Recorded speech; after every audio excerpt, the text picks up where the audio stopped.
24 दिसंबर 1999। घड़ी में शाम के 4 बज रहे थे और लोकेशन थी काठमांडू का त्रिभुवन इंटरनेशनल एयरपोर्ट। हर कोई बस जल्दी से जल्दी अपने घर, अपनी फैमिली के पास पहुंचना चाहता था। इसी भीड़ में फ्लाइट इंजीनियर अनिल जग्गिया भी थे। जब वो अपने घर से निकल रहे थे तो उनकी मां ने उन्हें रोककर बस एक ही बात बोली थी, बेटा अपना प्लेन ढंग से चेक करना। अनिल उस वक्त तो हंसकर निकल गए, लेकिन उन्हें इस बात का रत्ती भर भी अंदाजा नहीं था कि आज उस चेकिंग की जिम्मेदारी उनकी नहीं बल्कि किसी और की सबसे बड़ी लापरवाही बनने वाली थी। एयरपोर्ट के अंदर का मंजर भी कुछ ऐसा ही था।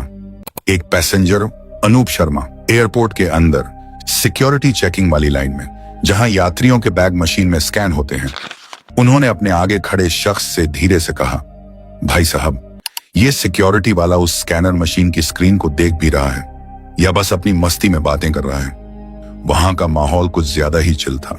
पुलिस वाले ध्यान ही नहीं दे रहे थे। हद तो तब हो गई जब अनूप ने एक लेडी गार्ड से अपने बैग पर सिक्योरिटी चेक का ठप्पा लगाने को कहा।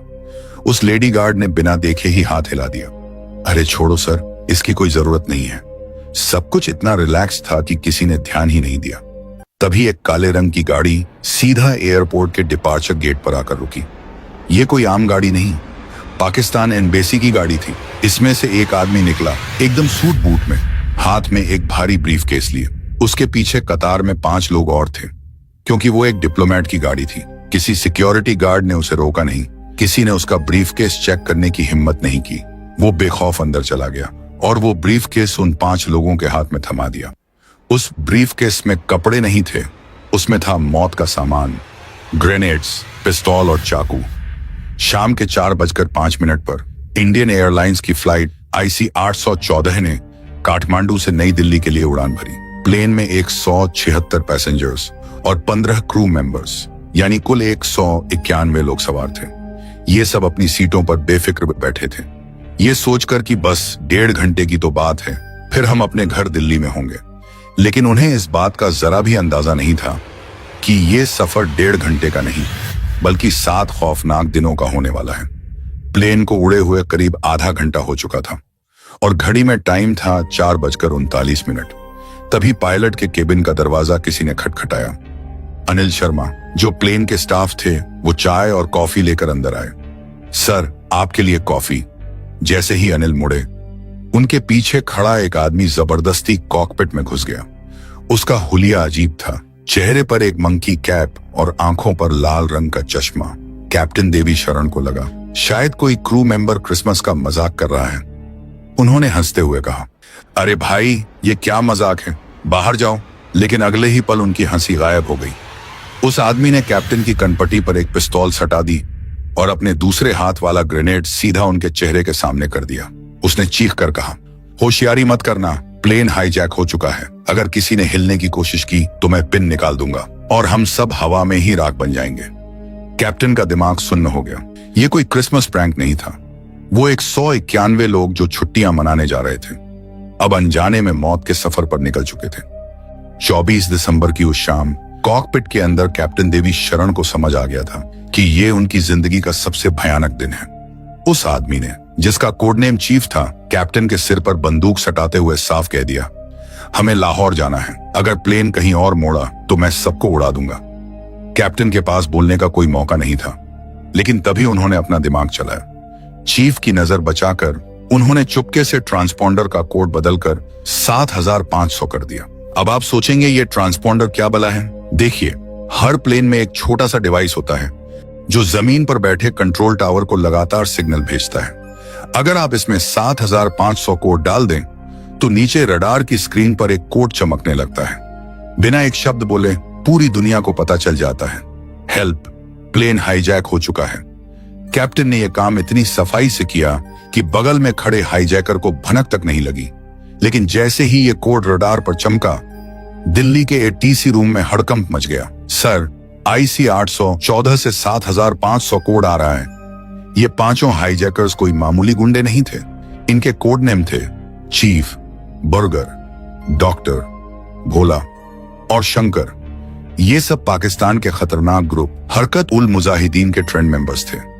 हैरानी की बात यह थी कि इस खौफनाक साजिश का प्लान काठमांडू में नहीं बल्कि मुंबई की तंग गलियों में जोगेश्वरी इलाके के फ्लैट नंबर 707 में बना था। लेकिन सवाल यह है कि आखिर ये लोग चाहते क्या थे? इन्होंने इस प्लेन को हाईजैक क्यों किया? इसका जवाब बहुत गहरा और चौंकाने वाला है, जिसके बारे में हम वीडियो में आगे बात करेंगे। तभी कॉकपिट में चीफ ने चिल्लाकर कहा, इसे लाहौर ले चलो। कैप्टन ने तुरंत लाहौर एटीसी से कांटेक्ट करने की कोशिश की। उन्हें लगा पाकिस्तान मदद करेगा, लेकिन उधर से साफ जवाब मिला, परमिशन डिनाइड। यह सुनते ही कैप्टन ने मीटर चेक किया तो उनके पैरों तले जमीन खिसक गई। फ्यूल गेज की सुई बिल्कुल रेड मार्क पर आ चुकी थी। कैप्टन ने चीफ की तरफ देखा और कहा, मेरे पास लाहौर जाने का फ्यूल नहीं है, हम बीच रास्ते में गिर जाएंगे, हमें अमृतसर भारत में उतरना पड़ेगा। चीफ ने एक पल सोचा और फिर कहा, ठीक है, अमृतसर उतारो, लेकिन कान खोलकर सुन लो, अगर वहां कोई भी होशियारी दिखाई तो मैं एक एक को मारना शुरू कर दूंगा। मजबूरी में कैप्टन देवी शरण ने प्लेन को वापस घुमाया और शाम के 7 बजे अमृतसर इंडिया में लैंड करा दिया। ये वो पल था जब सब कुछ ठीक हो सकता था। प्लेन इंडिया में था, अपनी जमीन पर था। उधर दिल्ली से लेकर अमृतसर तक एक जबरदस्त एक्शन प्लान तैयार हो चुका था। लॉजिक बहुत सिंपल था, हाईजैकर्स को बोलो कि हम फ्यूल भर रहे हैं, टैंकर आ रहा है, इस बहाने उन्हें रोके रखो और फिर एक भारी भरकम फ्यूल टैंकर को प्लेन के बिल्कुल आगे खड़ा कर दो। लॉजिक ये था कि अगर रनवे पर सामने ट्रक खड़ा होगा तो पायलट प्लेन को भगा नहीं पाएगा, और अगर वो फिर भी भागने की कोशिश करें तो प्लेन के टायरों में गोली मार दो। बिना टायर के प्लेन उड़ नहीं सकता, और फिर एनएसजी कमांडोज खिड़कियां तोड़कर अंदर घुसेंगे और किस्सा खत्म। कैप्टन ने एटीसी को चिल्लाकर कहा, फ्यूल भेजो, जल्दी करो, ये लोग मार देंगे सबको। लेकिन बाहर अजीब सन्नाटा था। वो परफेक्ट प्लान सिर्फ कागजों पर रह गया था। दिल्ली से क्लियर ऑर्डर नहीं आ रहा था। 10 मिनट, 20 मिनट और फिर 45 मिनट बीत गए। न कमांडो पहुंचे, न फ्यूल आया। प्लेन के अंदर हाईजैकर्स का सब्र अब टूट रहा था। तभी रनवे पर एक फ्यूल टैंकर आता दिखाई दिया। हाईजैकर्स को लगा चलो फ्यूल आ गया, लेकिन तभी एक बहुत बड़ी गलती हो गई। टैंकर का ड्राइवर शायद घबरा गया या उसे गलत इशारा मिला। उसने टैंकर को प्लेन के टायर्स ब्लॉक करने के बजाय अचानक बीच रास्ते में ही रोक दिया। ये देखते ही चीफ का दिमाग फिर गया। ये चाल है, तुम हमें रोक रहे हो। उसने अपनी पिस्तौल लॉड की और कैप्टन के सिर पर रख दी, अपना खौफ दिखाने के लिए। उसने इकोनॉमी क्लास में बैठे 25 साल के रूपिन कत्याल को उठाया, वो लड़का जो अभी अभी शादी करके अपने हनीमून से लौट रहा था। हाईजैकर्स ने उसे बेदर्दी से चाकू मार दिया। प्लेन में चीख पुकार मच गई। चीफ ने कैप्टन की गर्दन पकड़ी, उड़ा इसे अभी के अभी। कैप्टन डरते हुए बोला, फ्यूल नहीं है, हम मर जाएंगे। लेकिन चीफ ने कहा, मुझे नहीं पता, इसे कैसे भी करके उड़ाओ यहां से। आखिरकार कैप्टन ने उस खाली प्लेन को जबरदस्ती अमृतसर से हवा में उड़ा दिया। कैप्टन ने फिर से लाहौर कंट्रोल टावर से संपर्क करने की कोशिश की, लेकिन पाकिस्तान ने फिर से साफ मना कर दिया। उन्होंने न सिर्फ उतरने से रोका, बल्कि अपने एयरपोर्ट की सारी लाइटें तक बंद कर दी, ताकि कैप्टन को रनवे दिखाई ही न दे। 30,000 फीट से नीचे देखने पर सिर्फ घुप अंधेरा दिखाई दे रहा था। अचानक उस अंधेरे में कैप्टन को नीचे कुछ धुंधली लाइट्स एक कतार में दिखी। उन्हें लगा शायद पाकिस्तान ने रनवे की लाइट जला दी है। जैसे ही प्लेन जमीन के बिल्कुल करीब पहुंचा, तभी कैप्टन जोर से चिल्लाए, शिट, ये रनवे नहीं है, ये हाईवे है। नीचे गाड़ियां चल रही थीं। वो सड़क की स्ट्रीट लाइट्स थीं, जिसे कैप्टन रनवे समझ बैठे थे। उन्होंने पूरी ताकत लगाकर स्टीयरिंग को पीछे खींचा। प्लेन जो जमीन से टकराने ही वाला था, वो झटके से ऊपर उठा। मौत बस कुछ इंच दूर थी। अगर 1 सेकंड की भी देरी होती तो प्लेन और नीचे चल रही गाड़ियां सब जलकर राख हो जाती। कैप्टन ने आखिरी बार कंट्रोल टावर से कांटेक्ट करने की कोशिश की। पाकिस्तान को लगा कि ये प्लेन उनके शहर पर ही गिर जाएगा, तो उन्होंने डरकर रनवे की लाइटें ऑन कर दी।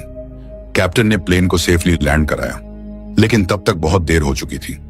रूपिन कत्याल दम तोड़ चुके थे और प्लेन अब इंडिया के हाथ से निकलकर दुश्मन की जमीन पर खड़ा था। जैसे ही प्लेन लाहौर के रनवे पर रुका, उसे तुरंत पाकिस्तान के स्पेशल कमांडोज ने चारों तरफ से घेर लिया। लेकिन ये स्पेशल कमांडोज हाईजैकर्स को पकड़ने के लिए नहीं, बल्कि प्लेन को सुरक्षित रखने के लिए थे। उधर दिल्ली में भारत के विदेश मंत्री जसवंत सिंह ने तुरंत पाकिस्तान के विदेश मंत्री को फोन मिलाया। भारत की मांग साफ थी, प्लेन को किसी भी हाल में लाहौर से उड़ने मत देना, उसे वहीं रोक लो। भारत को उम्मीद थी कि अगर प्लेन लाहौर में रुक गया तो बातचीत का रास्ता निकल सकता है, लेकिन पाकिस्तान का इरादा कुछ और ही था। वो इस मुसीबत को अपने सिर नहीं लेना चाहते थे। उनका सिर्फ एक ही मकसद था, इस प्लेन को यहां से निकालो। पाकिस्तान ने भारत की रिक्वेस्ट को अनसुना कर दिया। उन्होंने बताया कि हम पैसेंजर्स की जान खतरे में नहीं डाल सकते। तुरंत रनवे पर फ्यूल टैंकर भेजे गए। हाईजैकर्स को भी जल्दी थी। उन्हें डर था कि कहीं इंडियन कमांडोज न आ जाएं। जैसे ही टैंक फुल हुआ, पाकिस्तान अधिकारियों ने कैप्टन से साफ लफ्जों में कहा, अब यहां से निकलो, जहां जाना है जाओ, बस पाकिस्तान की जमीन पर मत रुकना। महज 2.5 घंटे के अंदर प्लेन फिर हवा में था। लाहौर से निकलने के बाद प्लेन अब दुबई के आसमान में था, लेकिन मुसीबतें अभी कम नहीं हुई थी। दुबई के अधिकारियों ने भी शुरू में लैंडिंग की परमिशन देने से मना कर दिया था। वो नहीं चाहते थे कि हाईजैकर्स उनकी जमीन पर आएं। इस बार भारत सरकार ने पूरी ताकत लगा दी। विदेश मंत्री जसवंत सिंह और राजदूत के सी सिंह ने यूएई को साफ चेतावनी दी, अगर फ्यूल की कमी से प्लेन गिरा तो जिम्मेदारी आपकी होगी। आखिरकार दुबई मान गया, लेकिन शर्त यह थी कि प्लेन सिविल एयरपोर्ट पर नहीं बल्कि ऑल मिन्हद मिलिट्री बेस पर उतरेगा। रात के करीब 1:30 बजे प्लेन लैंड हुआ। जैसे ही प्लेन रुका, बाहर सुरक्षा गाड़ियां और एम्बुलेंस तैयार थीं। दुबई के अधिकारियों ने रेडियो के जरिए हाईजैकर्स से संपर्क किया। हाईजैकर्स की मांग थी, हमें फ्यूल दो और खाना दो। अधिकारियों ने कहा, ठीक है, लेकिन बदले में तुम्हें कुछ पैसेंजर्स को छोड़ना होगा। काफी बहस के बाद एक सौदा तय हुआ। हाईजैकर्स को फ्यूल और 70 खाने के पैकेट दिए जाएंगे और बदले में वो औरतों और बच्चों को रिहा करेंगे। प्लेन का दरवाजा खुला और 27 खुशनसीब लोगों को बाहर निकाला गया। इनमें ज्यादातर बुजुर्ग, महिलाएं और बच्चे थे। लेकिन तभी हाईजैकर्स ने प्लेन से एक और चीज बाहर निकाल दी। वो रूपिन कत्याल की लाश थी। रूपिन, जिसे अमृतसर में चाकू मारा गया था, वो ज्यादा खून बहने से दम तोड़ चुका था। हाईजैकर्स प्लेन में लाश रखकर बदबू और डर नहीं फैलाना चाहते थे, इसलिए उन्होंने उसे बाहर निकाल दिया। फ्यूल टैंक फुल हो चुका था। हाईजैकर्स को जो चाहिए था मिल गया था। सुबह के करीब 6 बजे प्लेन ने दुबई से उड़ान भरी। चीफ ने कैप्टन के कंधे पर हाथ रखा और एक नया हुक्म सुनाया, अब सीधा अफगानिस्तान चलो और जल्दी करो, हमें कांधार उतरना है। उस वक्त अफगानिस्तान पर तालिबान का राज था। भारत का वहां कोई दोस्त नहीं था। न हमारी पुलिस वहां जा सकती थी, न हमारी फौज। दुनिया में अगर कोई एक जगह थी जहां ये हाईजैकर्स पूरी तरह सेफ थे तो वो यही थी। उन्हें पता था कि यहां भारत उन पर हमला नहीं कर सकता। 25 दिसंबर की सुबह जब दुनिया क्रिसमस मना रही थी, प्लेन कांधार में लैंड हुआ। खिड़कियों से बाहर का नजारा देखकर पैसेंजर्स की रूह कांप गई। वहां कोई पुलिस नहीं थी। रनवे के चारों तरफ तालिबान के लड़ाके खड़े थे। उनके हाथों में बड़ी बड़ी बंदूकें और रॉकेट लॉन्चर्स थे और उनके पीछे खड़े थे टैंक। हैरानी की बात यह थी कि ये टैंक पैसेंजर्स को बचाने के लिए नहीं बल्कि हाईजैकर्स को बचाने के लिए खड़े थे। ये हाईजैकर्स के दोस्त थे। हाईजैकर्स अब अपने घर आ चुके थे। चीफ एकदम रिलैक्स हो गया। उसके चेहरे पर एक जीत वाली मुस्कान आ गई। अब प्लेन चारों तरफ से दुश्मनों से घिर चुका था। भारत सरकार अब कुछ नहीं कर सकती थी। उनके हाथ बंध चुके थे। कुछ ही घंटों बाद कॉकपिट से एक कागज का टुकड़ा नीचे फेंका गया। ये उनकी मांगों की लिस्ट थी और उसमें जो लिखा था उसे पढ़कर दिल्ली में बैठे नेताओं के होश उड़ गए। उस चिट्ठी में लिखा था कि उन्हें भारत की जेलों में बंद 36 खूंखार आतंकवादी रिहा चाहिए और $200 मिलियन यानी करीब 900 करोड़ रुपए कैश। शुरुआत में भारत सरकार ने साफ मना कर दिया। उनका कहना था, हम आतंकवादियों के आगे नहीं झुकेंगे। लेकिन दिल्ली में मंजर कुछ और ही था। प्रधानमंत्री आवास के बाहर हजारों लोगों की भीड़ जमा हो गई थी। ये उन पैसेंजर्स के परिवार वाले थे। उनका बस एक ही कहना था, हमें राजनीति नहीं समझनी, हमें अपने लोग वापस चाहिए। सरकार पर दबाव इतना बढ़ गया कि उन्हें झुकना पड़ा। भारत ने अपने बेहतरीन अफसरों की एक टीम बातचीत के लिए कांधार भेजी। वहां का नजारा बहुत ही खतरनाक था। सोचिए, एक तरफ तो तालिबान के बड़े बड़े टैंक और फौज खड़ी थी और उनके सामने हमारे अफसर बिल्कुल अकेले, बिना किसी हथियार के। कहने को तो तालिबान बिचौलिया बना था, लेकिन सब जानते थे कि वो अंदर ही अंदर हाईजैकर्स का साथ दे रहा था। वो बार बार धमकी दे रहे थे, जल्दी फैसला करो वरना हम प्लेन उड़ा देंगे। 7 दिन तक ये ड्रामा चलता रहा। कभी बात बनती, कभी बिगड़ती। आखिर में एक सौदा तय हुआ। भारत सरकार ने पैसे देने से मना कर दिया और 36 आतंकवादियों को छोड़ने से भी इनकार कर दिया। लेकिन उन 160 बेगुनाह जानों को बचाने के लिए उन्हें एक बहुत कड़वी शर्त माननी पड़ी। सौदा 3 आतंकवादियों की रिहाई पर तय हुआ। ये वो 3 नाम थे जिन्हें छोड़ने का फैसला भारत के लिए सबसे मुश्किल था और जो आगे चलकर पूरी दुनिया के लिए सबसे बड़ा खतरा बनने वाले थे। 31 दिसंबर 1999 दिल्ली की जेलों के ताले खोले गए और उन 3 चेहरों को बाहर निकाला गया। मौलाना मसूद अजहर, उमर शेख और मुश्ताक अहमद जरगर। सबसे हैरानी की बात यह थी कि इन्हें कांधार ले जाने के लिए खुद भारत के विदेश मंत्री जसवंत सिंह उनके साथ प्लेन में गए थे। रात के अंधेरे में कांधार के रनवे पर वो अदला बदली शुरू हुई। जैसे ही वो तीनों आतंकवादी सीढ़ियों से नीचे उतरे, सामने खड़े हाईजैकर्स ने उन्हें गले लगा लिया। वो ऐसे खुश हो रहे थे जैसे कोई बहुत बड़ी जंग जीत ली हो। इसके बाद वो सब एक गाड़ी में बैठे। तालिबान के लोग उन्हें अपनी सुरक्षा में लेकर वहां से चले गए और देखते ही देखते वो रेगिस्तान के अंधेरे में गायब हो गए। उनके जाते ही आखिर वो घड़ी आ गई जिसका सबको इंतजार था। IC 814 का दरवाजा खुला। 8 दिन की कैद, मौत का डर और भूख प्यास सहने के बाद 160 लोग बाहर निकले। कईयों के पैरों में चलने की भी ताकत नहीं थी। लोग रो रहे थे, उन्हें यकीन ही नहीं हो रहा था कि वो जिंदा हैं। उसी रात वो सब भारत वापस आ गए। हमने अपने लोगों को बचा तो लिया था, लेकिन उसकी हमने बहुत भारी कीमत चुकाई थी। और वो कीमत क्या थी, ये दुनिया को बहुत जल्द पता चलने वाला था।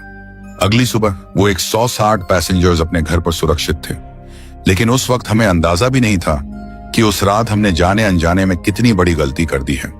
जिन 3 आतंकवादियों को हमने कांधार में छोड़ा था, उन्होंने बाहर निकलते ही पूरी दुनिया में तबाही मचानी शुरू कर दी।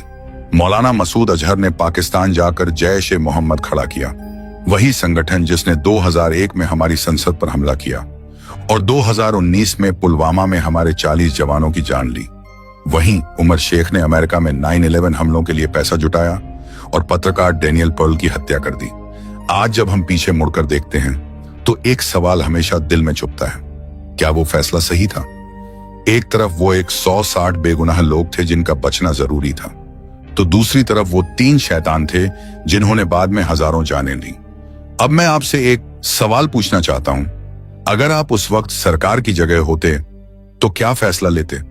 क्या उन 3 आतंकवादियों को छोड़ना सही था या गलत? अपनी राय नीचे कमेंट करके जरूर बताना, मैं आप सबके कमेंट्स पढ़ूंगा। अगर आपको इस वीडियो की रिसर्च और स्टोरी टेलिंग पसंद आई हो तो प्लीज इस वीडियो को लाइक करें और अपने दोस्तों के साथ शेयर जरूर करें। और हाँ, ऐसी ही अनसुनी कहानियों के लिए चैनल को सब्सक्राइब करके बेल आइकन दबाना मत भूलना।